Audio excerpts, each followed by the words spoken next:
आमदार डॉक्टर मनीषा कायंदे यांची हिवाळी अधिवेशनात दरम्यान आमचे स्टार प्रतिनिधी युवराज मेश्राम यांनी विशेष मुलाखत घेतली आहे। पाहण्यासाठी थेट जाऊयात। आमदार आहे आणि या शेतकरी संदर्भात जो दुष्काळग्रस्ताचा विषय याबद्दल आपण मी विधान परिषद सदस्य डॉक्टर मनीषा कायंदे मुंबईला असते। विधानसभेतून विधान परिषदेवर मी निवडून गेलेली आहे आणि आता तुम्ही प्रश्न विचारला तो शेतकऱ्यांचा। आपण पाहिलं आहे की शेतकऱ्यांच्या बाबतीत आणि त्यांच्या प्रश्नांच्या बाबतीत मुख्यमंत्री अतिशय संवेदनशील आहे। 1 रुपयामध्ये पीक विमा जो जाहीर केलेला आहे तो हजारो लाखो शेतकरी यांनी त्याच्यावर नोंदणी केलेली आहे। आता वर्षातून जवळजवळ 4 वेळा पाऊस पडला। आत्तासुद्धा नोव्हेंबरमध्ये अवकाळी पाऊस पडला आणि याची जी घोषणा आहे ती सोमवारी कृषी मंत्री करणार आहेत।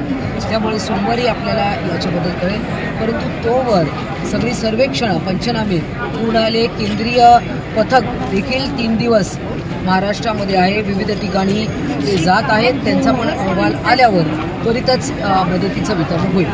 पण अजून पण त्यांना पैसे आले नाही। आता मी त्याचं उत्तर ऑलरेडी तुम्हाला दिलं, तुम्ही तोच प्रश्न मला परत विचारला, पुढचं घ्या।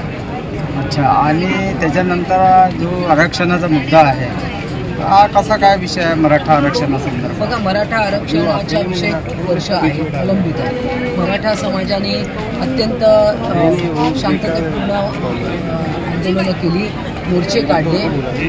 त्यावेळी माननीय देवेंद्र फडणवीस मुख्यमंत्री असताना हा प्रश्न मार्गी लागला होता, आरक्षण दिलं होतं। हायकोर्टाने ते अपहेड केलं, परंतु सुप्रीम कोर्टाने मराठ्यांचं मागासलेपण सिद्ध होत नाही या कारणास्तव ते फेटाळलं।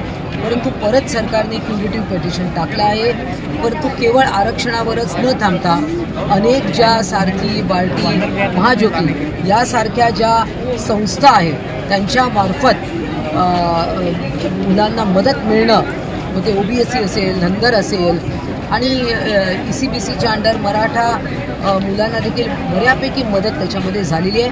परंतु कायद्यात टिकणारं आरक्षण देण्याचं सरकारने वचन दिले। कधीपर्यंत होईल? आता हे बघा, तुम्ही असं प्रश्न तुमच्या विचारून कधीपर्यंत होईल म्हणजे आता कोर्टात प्रलंबित आहे ना क्युरेटिव्ह पिटिशन, हे तुम्हाला माहिती आहे।